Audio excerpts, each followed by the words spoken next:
आजकल कुनाफा चॉकलेट बहुत ही ट्रेंडिंग में है। तो मैंने सोचा कि क्यों ना आज कुनाफा चॉकलेट से इंस्पायर होकर हम इस तपती गर्मी में कस्टर्ड कुनाफा डेजर्ट बना दें।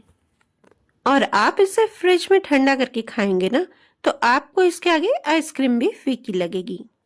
तो सबसे पहले तो हमें इन सेवइयों को एक बड़े बर्तन में डालकर इसे हाथों से क्रश कर देना है। हाँ, इससे याद आया कि जब मैं छोटी थी ना, तो एक दिन मेरी मम्मी सेवइयां बना रही थी। तो मम्मियाँ सबकी कैसी होती है ना कि छोटे छोटे काम अपने बच्चों को पकड़ा देती हैं ताकि बच्चे बिजी रहें और तंग न करें। तो मेरी मम्मी ने भी मुझे सेवइयों को क्रश करने के लिए बोला। तो ये काम मुझे इतना अच्छा लग रहा था ना, जैसे कि कोई गेम खेल रही हूँ। तो 2 से 3 दिन होते होते फिर मैं मम्मी को बोलती कि मम्मी सेवइयाँ बना दो ना, और वो बना देती थी। और उनसे अपने आप बोलती मैं कि मैं सेवइयों को क्रश कर दूं। जब सेवइयाँ बन जाती तो मैं खाती नहीं थी, क्योंकि मुझे अच्छी ही नहीं लगती थी। तो हर बार मैं ऐसा करती, पहले मम्मी को सेवइयाँ बनाने के लिए कहती, फिर बन जाती तो खाती नहीं थी। तो मम्मी भी सोचती रहती कि खाती तो नहीं है तो रोज रोज बनाने के लिए क्यों बोलती है।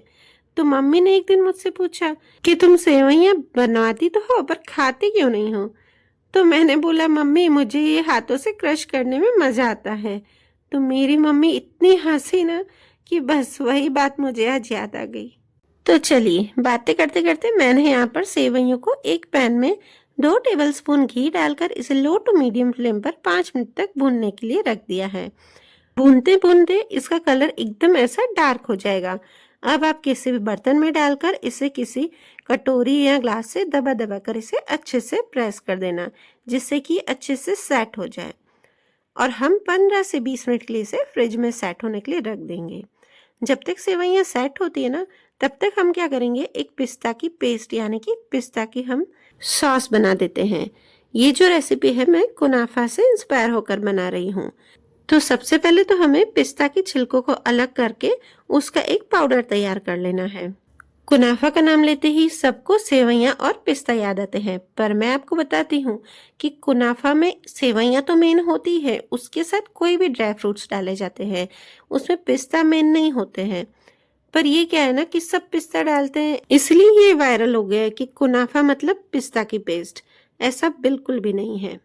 तो मैंने यहाँ पर 20 पिस्ता को छीलकर उसका पाउडर बना लिया है, और इसमें हम डालेंगे हाफ टी स्पून इलायची पाउडर। और मैंने इसमें घर पर ही बना हुआ 80 ग्राम जितना पनीर लिया है, उसे भी ऐड करके हमें 1.5 टेबलस्पून जितना पाउडर शुगर ऐड करना है। और इसे डालकर फिर हम इसमें डालेंगे 4 टेबलस्पून जितना दूध, और इसकी हम एक पेस्ट तैयार कर लेंगे। अब इसमें कलर के लिए मैं यहाँ पर 1 चुटकी जितना ड्राई कलर ऐड कर रही हूँ। तो यहाँ पे मैंने ग्रीन ड्राई कलर डाला है। और फिर हमें ब्रेड लेनी है। तो मैंने सबसे पहले तो ब्रेड के एजेस को कट करके रिमूव कर दिया है।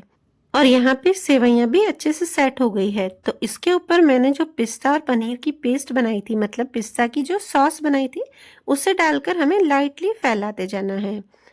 आप ये जो नॉर्मल पिस्ता लेते हैं ना, उसका कलर जो होता है वो ग्रीन, एकदम ब्राइट ग्रीन नहीं होता है। तो इसलिए मैंने यहाँ पर फूड कलर ऐड किया है। एक थोड़े से अलग से पिस्ता आते हैं, उसको पिशोरी पिस्ता कहा जाता है। तो वो अगर आप लेंगे ना तो उसमें ब्राइट ग्रीन कलर आएगा, तो उसमें आपको फूड कलर ऐड करने की जरूरत नहीं पड़ेगी। और फिर इसके ऊपर हमें ब्रेड के स्लाइसेस रख देने हैं। और उसके बाद हमें गैस पर आधा लीटर दूध रख देना है। और इसमें से मैंने थोड़ा सा ठंडा दूध निकाल कर अलग से रख दिया है, क्योंकि उसमें हमें डालना है 1.5 टेबलस्पून कस्टर्ड पाउडर। और इसे डालकर हम अच्छे से मिक्स कर देंगे। अब बस इस दूध में हमें 3 टेबलस्पून जितनी चीनी डालकर इसे भी हमें मिक्स कर लेना है। और उसके बाद जो हमने कस्टर्ड पाउडर वाला दूध रखा था, उसे डालकर दूध को गाढ़ा होने तक चलाएंगे। और ये 3-4 मिनट में ही अच्छे से थिक हो जाएगा। 8 से 10 उबाल आने पर ये गाढ़ा हो जाएगा। देखिए ये स्पैचुला पर इस तरह लग रहा है। बस इस स्टेज पर हम इसे उतार देंगे। और ये जब रूम टेम्परेचर पर आ जाए ना, तो इसे सभी ब्रेड के ऊपर अच्छे से फैलाकर डाल देना है। और ऊपर से हमें बारीक कटे हुए पिस्ताशियो से गार्निश कर देना है। देखिए साइड से जो इसकी 3 लेयर दिख रही है, कितनी बढ़िया लग रही है। सबसे नीचे जो लेयर है वो सेवइयाँ की है, और सेकंड पिस्ता सॉस की, और लास्ट में सबसे ऊपर कस्टर्ड की। अब इसे हम फ्रिज में 1 से 2 घंटे के लिए ठंडा होने के लिए रख देंगे। चलिए अब इसे कट करके देखते हैं। वाओ, देखने में तो कितनी टेम्पटिंग लग रही है और खाने में भी ये इतनी ही डिलीशियस थी।